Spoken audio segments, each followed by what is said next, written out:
Hey guys, STLYoungblood with you, and today what I wanted to talk about was actually going through the first-person shooter module. And if you don't really know, the REDACTED team, who's actually working on the FPS module, recently just did an Ask Me Anything on Reddit, giving players the opportunity to ask them questions about the gameplay, what they're working on, pretty much, like the title suggests, anything. So, now strap in just a little bit, because I think this is going to be a little bit lengthy, but I tell you what, it's probably going to save you time as compared to reading through everything that's actually out there regarding this. So I kind of picked and chose what I actually wanted to see, and I'm going to kind of talk about those in this video. And hopefully it's something you guys could just put on in the background and listen to and kind of get some more information of what's coming out for us to see.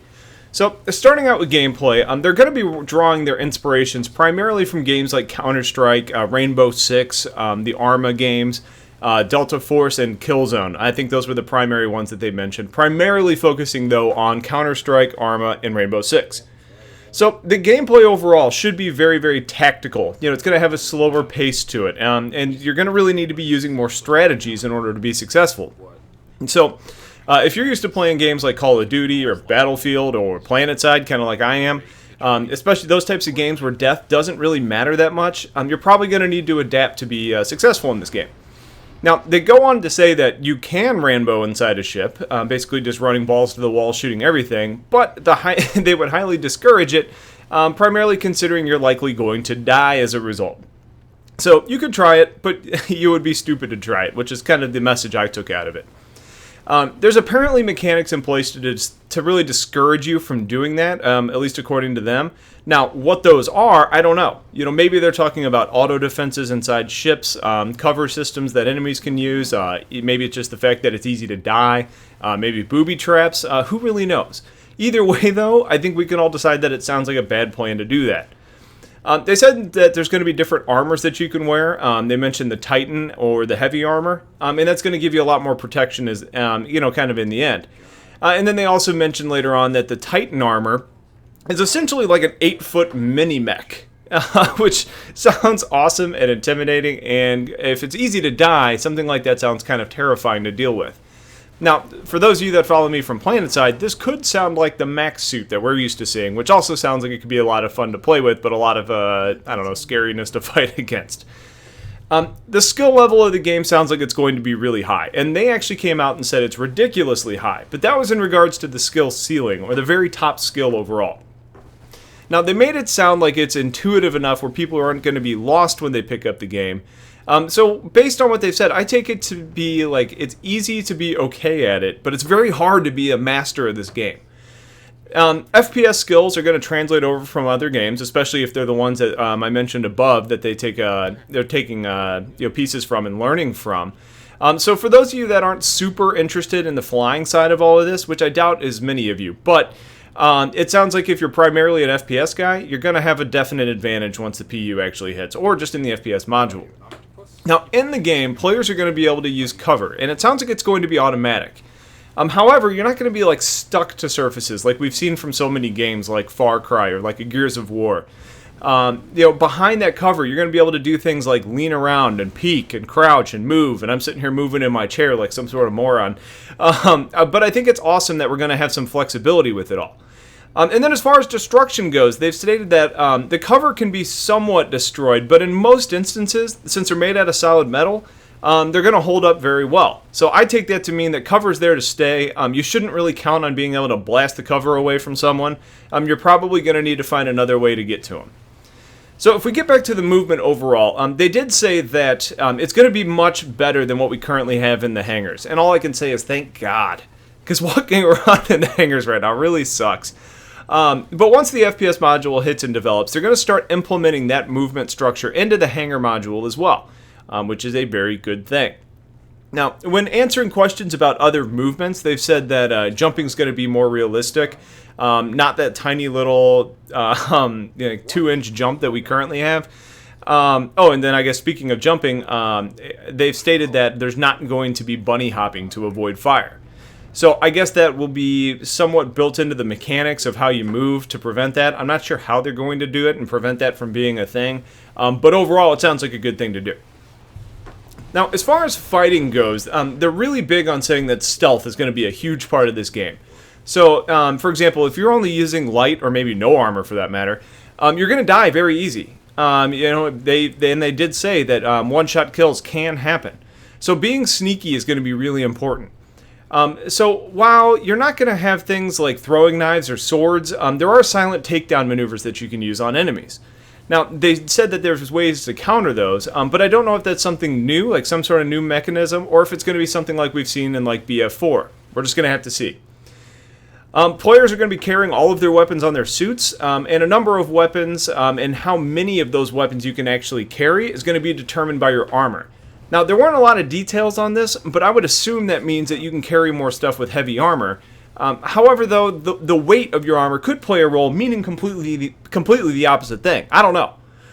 But since your weapons and your grenades and your tools and everything are external and not just magically available to you, they can actually be destroyed during a firefight. Or you might even be able to detonate a grenade or something just by shooting at it. While I think that's a cool mechanic and something that just adds depth and immersion, I know I'd be pretty pissed off if I blew a hole in my ship just because I shot a C4 patchel. Now, for those of you that you can't actually just shoot C4 and have it explode, but who knows what sort of super advanced technology we're dealing with in the 2900s. Now, in Arena Commander, your ship has a radar, and in the first-person shooter aspect of this, players are going to have a radar of some sort, but it's not going to be what we see in Arena Commander, where it just automatically spots and puts things on your radar that are around you. Now, instead, players who are openly visible, or ones who may be making a lot of noise, are going to pop up on your screen. Now, as far as the weapons go, we're going to see different things, like ballistics, energy-based weapons, air-based, whatever the hell that means, and radiation-type weaponry. So there's going to be a lot of variety for us, and I think it's going to be interesting to see how certain weapons do against different armor and what does what to the ships and etc.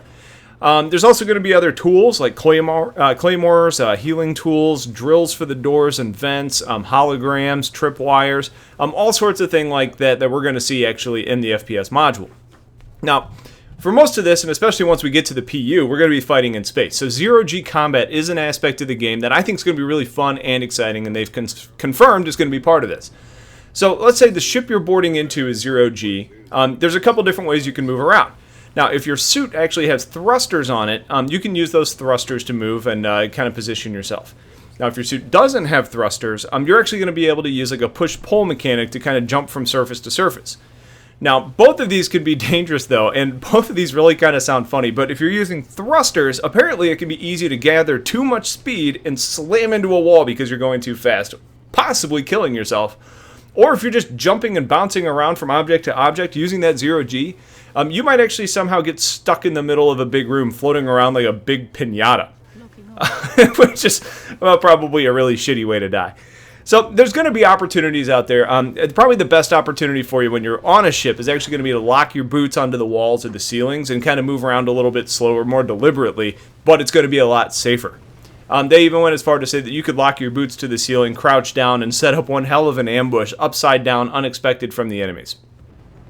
As far as the FPS goes, right now they don't have plans to add in the in vehicles into this, but it's something they're looking into doing later on down the road.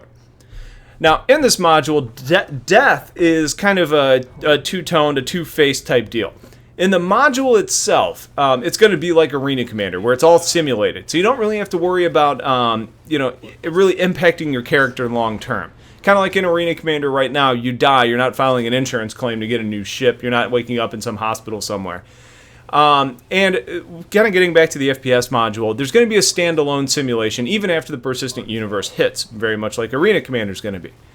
Now, in regards to the module itself, it sounds like the matches are going to be round-based. So you get one life per round, and that's going to go on for how many ever rounds are in the match. Now, in the persistent universe, however, you can be shot and sort of killed. They're going to be following similar game mechanics to what we've seen in Red through Death of a Spaceman. Basically, where if you get killed in a boarding action, you're going to pretty much you're going to end up being revived or waking up in a hospital somewhere. If you haven't actually read the full Death of a Spaceman, it's really important and a really good read. So just Google Death of a Spaceman, and the RSI link's going to pop up, and it'll be the first thing. After this is all done rendering and I upload it, I'm going to try and remember to put a link to it in the description, but we'll see if I get to that. When we start talking about the persistent universe, though, we know that not everyone is going to be thrilled or ready to really start getting into first-person shooter fights. A lot of people are here for the space sim flight aspect of the game. So as a result, you can kind of pick or choose how much you really want to do. You might have to do it sometimes, like say your ship is boarded, that you can't really control that. But you can hire people to do your dirty work for you. You know, if you don't want to board a ship, you could have Marines that go in and do that for you.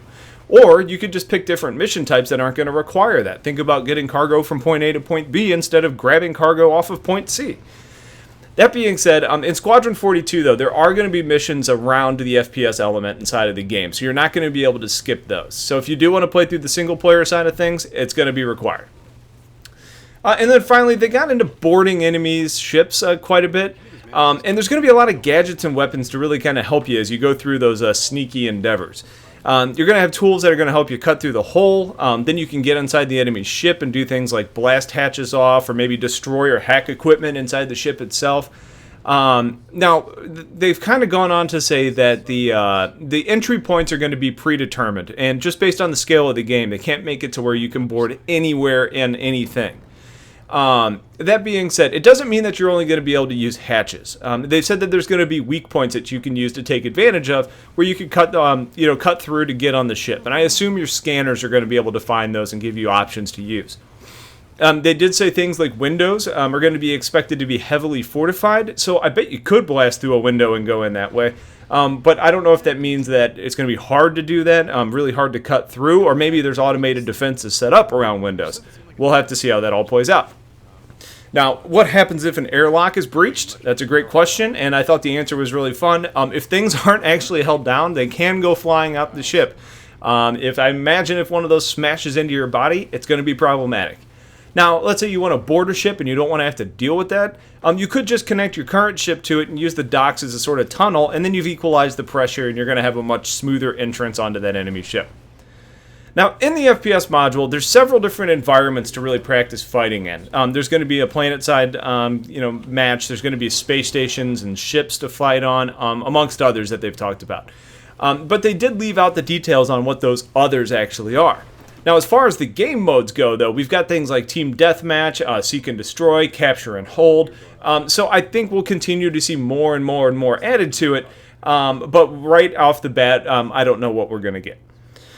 As far as kind of like in Arena Commander, we've got Drone Sim. I don't know what we're going to get as far as PvE. They did say that right away we're not going to have AI to fight against, but later on down the line they absolutely want to add in a AI variant to fight against, and I think that's going to be really interesting to see how that correlates to how the AI is going to be when you're boarding a ship in the real game. We're going to have use of friend codes and lobbies like we've seen in Arena Commander, though I really hope that they continue to work through the lobbies because right now they are just okay. Well, not present, but the friend codes that we have are pretty terrible. They work for what they need to, but they're not great. Now, I'm going to finish up with a direct quote from them because I think it's awesome, and somebody asked for an example of the gameplay, so I'm just going to read right through this. There are so many. Let's just pull one randomly from the sky. A persistent universe experience. I'm a stealthy solo player. I find a wrecked ship I know scavengers will be around soon. I find a crate and put myself in it. I let the scavengers take the crate and put me in their ship. When I'm on their ship sometime later, I get out of the crate very quietly. I rummage around to find some goodies that I like. I steal those. And now I can either A, jump out of the airlock and call a ride, B, go to their engine room and self-destruct their ship, or C, quietly hunt and execute the entire staff and take their ship. Or Z, they could have scanned the crate properly before loading it and blasted it away with me in it. How awesome is that? If that's the sort of thing that we can experience in the PU, I think it's going to be so in-depth, so immersive, and I'm freaking pumped. So, that's about it for today. I've left out some of the information just for the sake of time. I know this was already long, and I'm going to post a link to a lot more information if you're actually interested. That being said, we can expect the release for this to be early next year, and I'm really excited to see how it all plays out. So if you have questions, ask. If I don't know them, I'll try and find the answer. Otherwise, stay tuned for a whole lot more content. Appreciate you guys watching, and take care.